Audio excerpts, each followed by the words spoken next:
Puisque nous sommes qui rapport wana bien. Il n'y a pas eu de détournement, il y a eu que des erreurs administratives. Donc, Excellence Constant Moutamba a détourné Mbongo T. Et ça, erreur administrative au bout et conduit à niveau. La manière au bout va traiter le dossier à Excellence Constant Moutamba avec beaucoup de rapidité, avec beaucoup de vitesse. Or, tout ça, un dossier belé, il fallait traiter avec beaucoup de rapidité. Bon, tout ça, un dossier, il y a 100 jours. Non, si la tête, il est là. Tout ça, un dossier à 9 millions, il y a un magistrat qui a affecté pour qu'il y ait un dossier à millions de belé. Tout ça, un dossier à 500, il y a Nicolas Kazadi. Ezaki ya mbongo ebele ba lampadaire nga kutula tuna koko na biso mbongo lampadaire oyo bango teka ko combien abi $25 abi mais kuna batsaka ngo moko $500,000 mais ba dossier là ba simbi ngo te mais dossier Moutamba ba simbi ngo avec beaucoup de rapidité, avec beaucoup de vitesse. Donc quelque part bazola qui ça que génération la biso tokoki ko accéder na ba poste ministériel et puis travailler vraiment avec beaucoup de honnêteté. Et Adema Action, tu vis la chaîne socio-politique et culturelle.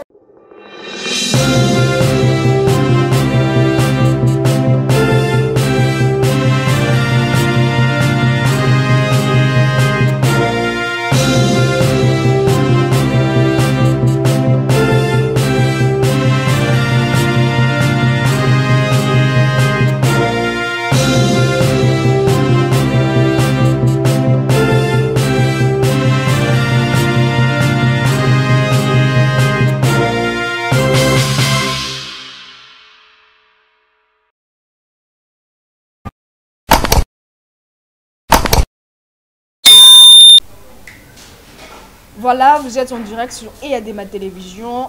Émission Yalelo Tokolo Bela, beaucoup plus dossier Moutamba. Tozo tellement ma réaction à Bino suite il y a élément tout ça qui dernièrement Toko Mekapé également Koloba réhabilitation ya Zandu ouverture nango et a annoncé dissipé ma maman bazana au CP là mais inquiétude zali ko se poser au niveau ya gestion.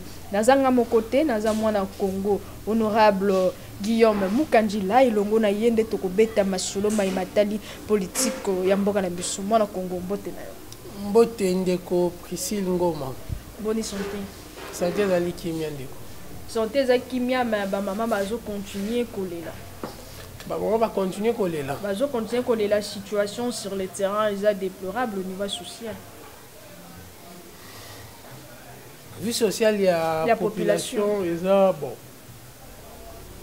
Wana eza ya koyeba na kati ya union sacrée que avec cette guerre font au bimi et permettre vraiment que bah toucher sur la vie sociale côté denrées alimentaires bah bloc belé donc font ils ont vraiment belé au eza ko kende na est pour la guerre wana. Donc voilà un peu. Dossier Moutamba contre toute attente justement pour sacrifier Moutamba sinon va dire il y a population parce que c'est la première fois tout le monde a population azali ko soutenir un ministre ou azali accusé d'un détournement de fonds. Dossier Moutamba sacrifié l'union sacrée. D'abord, je suis jeune comme l'excellence Constant Moutamba et au-delà d'être jeune, il est de Lubao, si je ne me trompe pas. Donc, moi, je suis de ces côtés-là aussi. Alors, d'abord, union sacrée, nous, étant que jeunes, nous avons sacrifié Constant Moutamba. Constant Moutamba, son dossier, j'espère bien que la fois passée dans l'Oba qui a que démission à Constant Moutamba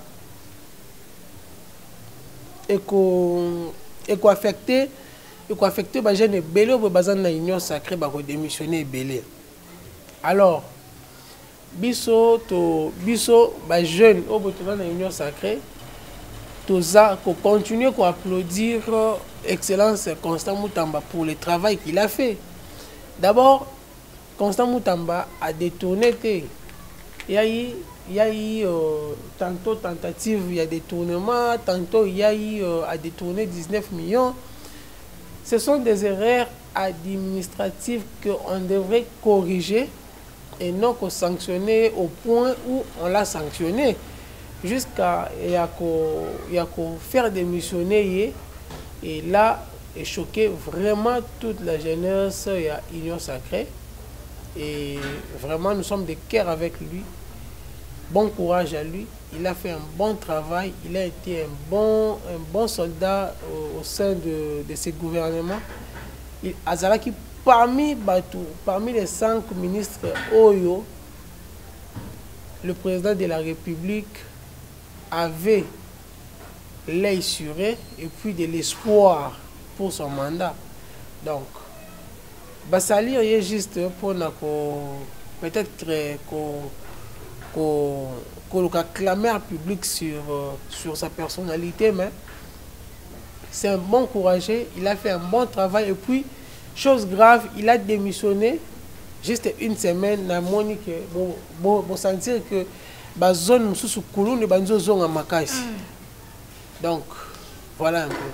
Constant Mutamba aujourd'hui livré au niveau de l'Assemblée nationale, VK a livré Constant Mutamba et le on a des députés nyonso oyo ba votaki pour instruction na yebatika firma vendu à la procureur général je crois à sala musala na le longo yongobani alors que Nicolas Kazadi va protéger yé ba tout bazolo ba 2 poids 2 mesures. Pourquoi seulement acharnement au niveau ya Constant Mutamba parce que tout le monde déjà au azur intérim il y a d'autres dossiers. Il semblerait qu'à comme déjà qu'au Vandi Sango aujourd'hui Constant Mutamba d'une part une partie union sacrée bazolo baké les acharnements et autres, mais de l'autre côté VK est une grande partie parce que majorité parlementaire aujourd'hui il y a union sacrée, le même union sacrée est sacrifié VK et sacrifié Constant Mutamba. Peut-être Constant Mutamba fait peur ou réellement Constant Mutamba a détourné 19 millions. Justice peut faire ça.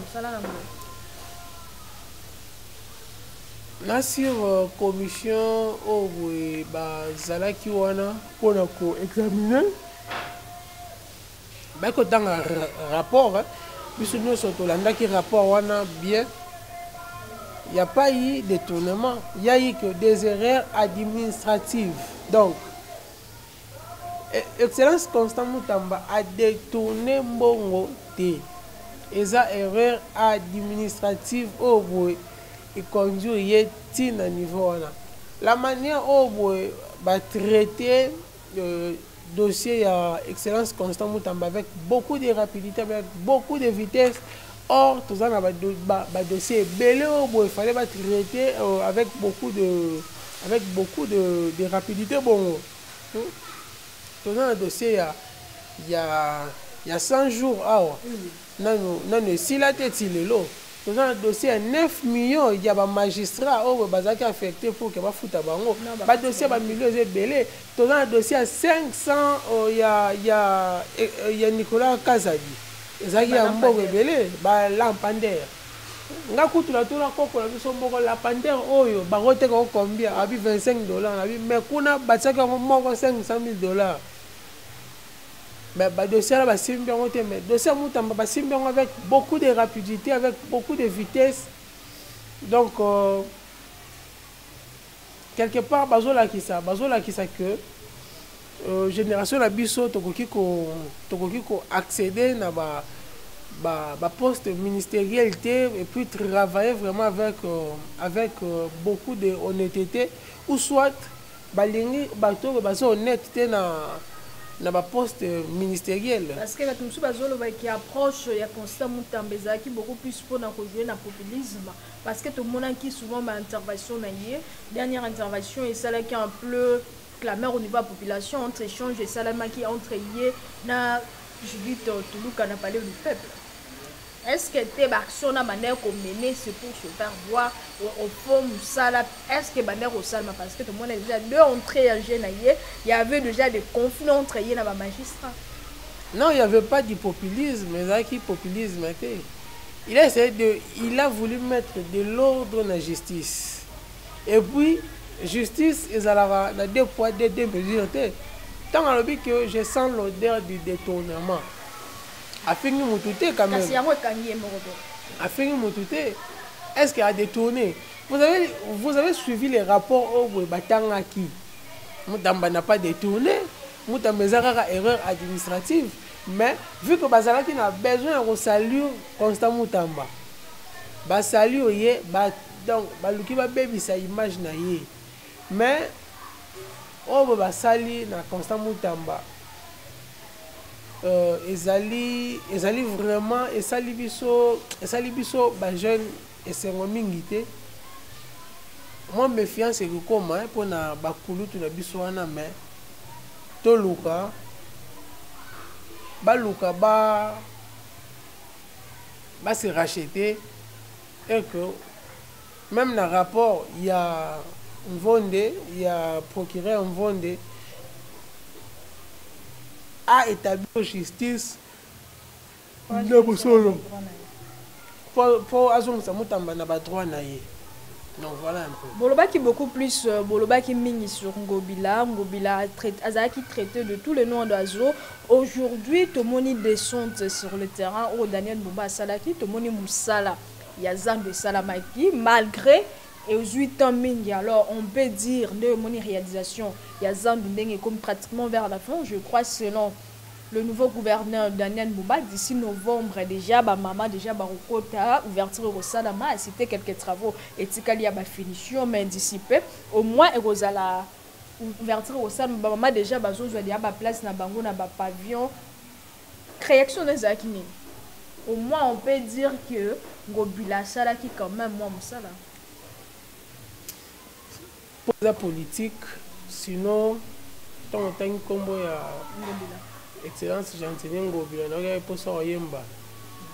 Mais d'abord coup de chapeau na Excellence Gentini Ngobila. Coup de chapeau na Excellence Gentini Ngobila. C'est l'un de mes pères.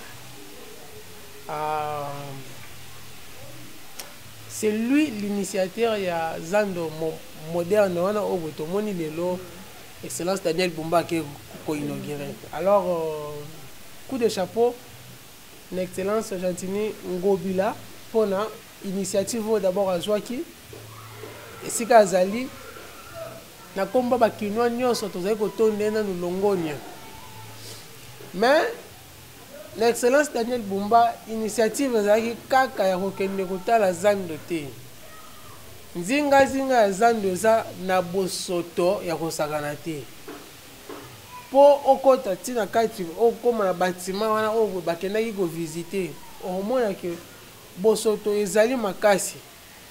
C'est maintenant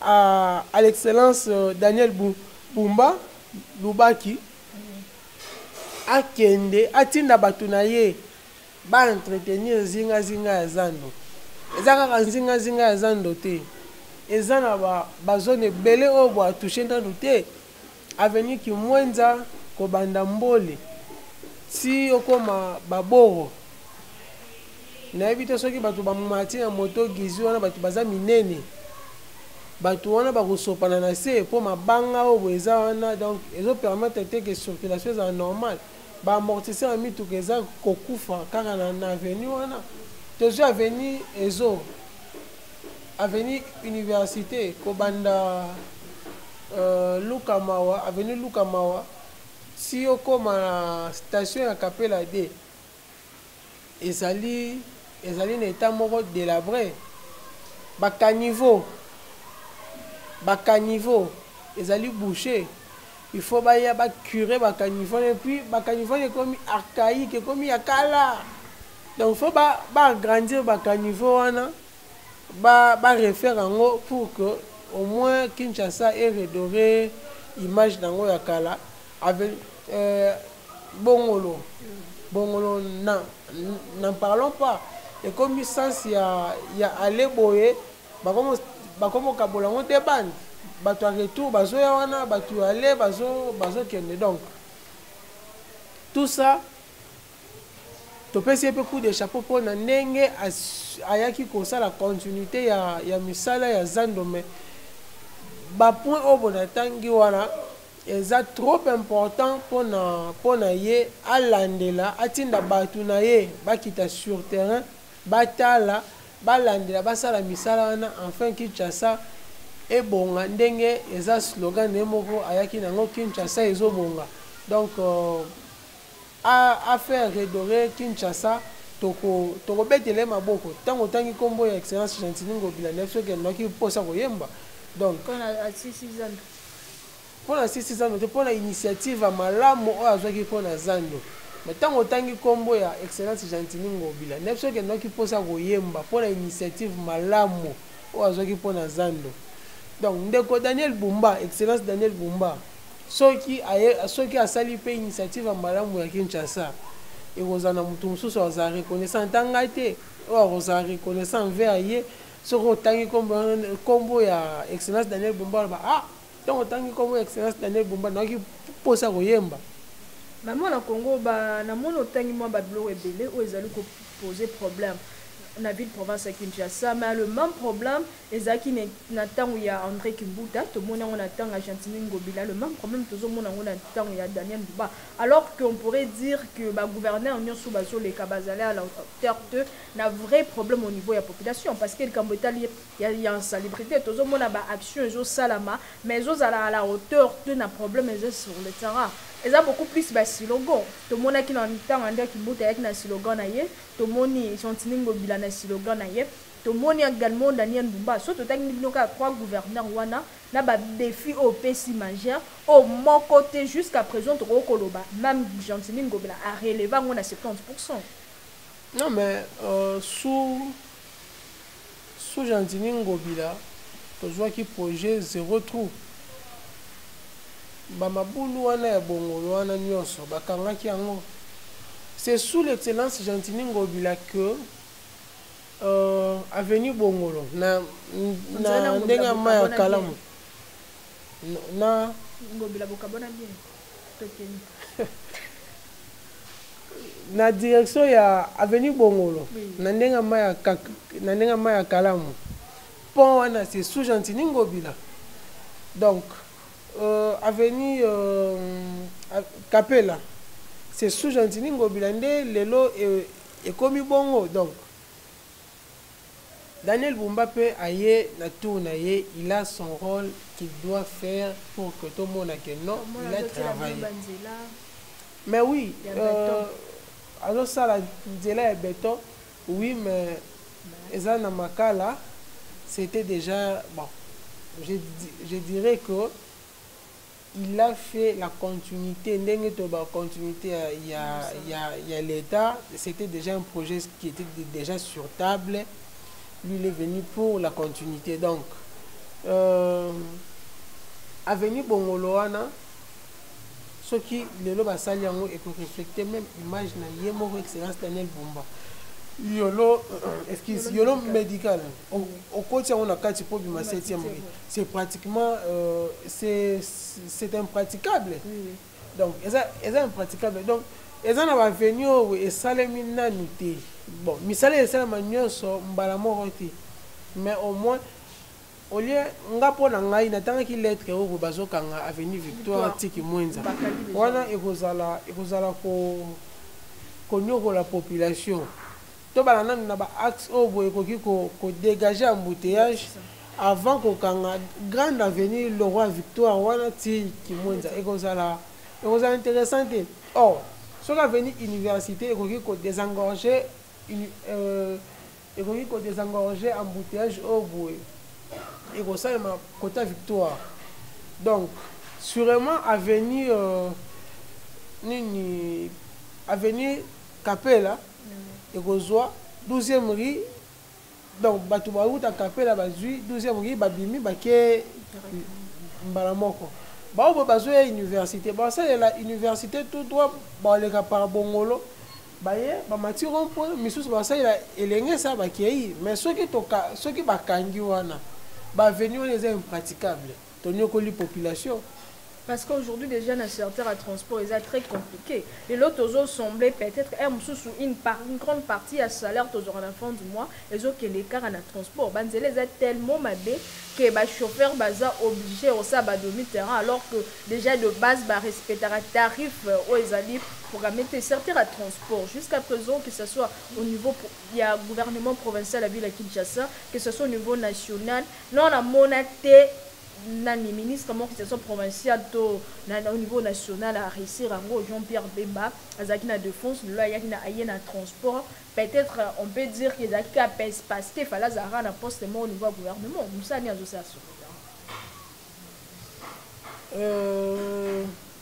tarif il y a transport je crois bien que Ezalaka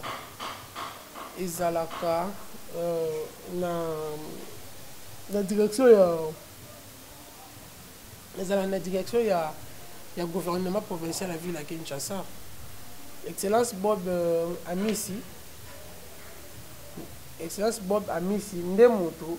Abimsa qui tarif ah. Ils ont respecté jusqu'à. Ils ont respecté. Non, c'est ressources la excellence Bob Amissi a quitté sa bateau na terrain. Ba kita. Ba contrôler ba chauffeur. Trajet à Capella ti ISC, parce qu'ils ont 1500 je crois. 2000 francs bon.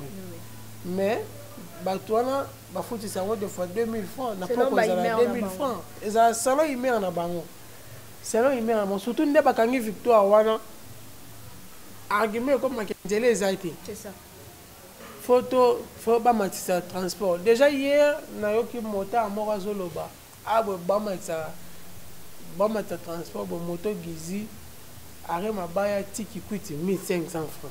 T'as vu 1500 francs pour la nini pourquoi bakanga venir victoire. Donc faut ba luka ba excellence baba misi a luka a tia ba inspecteur a kitisa bango sur le terrain ba landela ba makambo wana nyonso et puis ba meka kotia ordre na ba makambo belé au besoin ko marcher te na ville à Kinshasa. La proposition est rebellée, la loi est rebellée, mais suivi est un peu compliqué. C'est ça qui pose problème. Et là, ils ont posé vraiment problème. Donc, on ne peut pas être là, il y a la prise de décision, mais suivi dans les été. Puisque ceux qui l'élo, tu impliqué ordre, et suivi les alliés, même les chauffeurs, puisque faire un service et travailler la journée, service et travailler dans boutou. Pour transport, c'est à partir à 18h. C'est ça. 18h, si 21h, et comme attends, qui a 500. Non, on va à 200. 500 euros, comme 2000. 500 euros, comme attends, 5000 francs. Donc, il faut s'impliquer, s'imposer. Il y a un inspecteur sur le terrain pour que ba mettre ordre na makambo transport na ba makambo nzela surtout makambo tali nzela ba to futa ba taxe na bango na DGRK c'est pour construire des routes. Donc point d'interrogation. Excellence Daniel Bumba ceux qui ba gagner victoire ils ont déjà te faire souffrir population te faire souffrir population volontairement puisque nga pour moi ba route secondaire wa mikie ba venir bongolo wana ba venir université fakeza ouvert pour permettre bato bazo route na ba différentes zones ba les par victoire te ba prolonger ba venir eza pour les wana.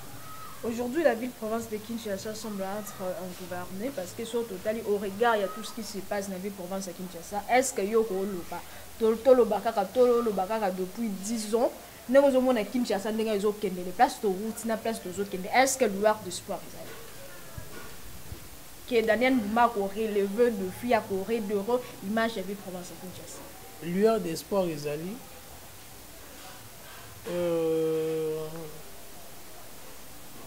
Je lui fais confiance, étant que grand frère et puis toute la famille politique, Moro, je lui fais confiance. il a des actions où il concret. Azaka na ba action eza non concrète. Azaka na ba action eza concret. Mais ce qui biso ba tu famille politique na yé to le beli vérité té. Mutango le beli vérité azati. Donc biso nde photo ya to lo bané ba vérité, to expliquer là où ça ne marche pas. Et si qu'elles ont marché, azui à noter et puis à avancer. Puisque les lots, ceux qui vont critiquer Excellence Daniel Bumba, ça va nous choquer. Et choquer Bisso, c'est ça t'appelle déranger sur vous critiquer Bino. Toza baïmé, toya qui n'a pouvoir pour que to travail ma bé, va critiquer Bisso donc. Ça fait aussi mal. Les autres qui vont critiquer Excellence Daniel Bumba, peu importe l'endroit où nous allons, nous défendre, nous le donc voilà un peu. Nous sommes pratiquement vers la fin et à cette session d'analyse d'actualité. Nous avons la caméra, oui, c'est le président Félix Tshisekedi qui dit que Babylone ne se bosa aux alentours n'a pas distraire parce que jusqu'à présent c'est lui le garant de la nation. Il y a de défendre mandat n'a bilan n'a donc. Le message ni c'est le président Félix Tshisekedi parce qu'apparemment Aza entouré n'a pas hypocrite. Oh bazola n'a pas enterré n'a pas personnel au-delà il y a enterré la population. L'intimité que ça soit au niveau national, au niveau provincial, dans la province Nyon Sotoro, 10 personnes, 20 personnes, dans la mandataire Nyon sur public, oh bah là la souci la population. Moi je ne pense pas. Alors la lingue ça ôte la caméra, ça président Félix Tshisekedi, biso kolanda bisoté, toza wana pour nos intérêts personnels. Na souka le jugement dernier yondo rosa la seule face sur la population. Premièrement d'abord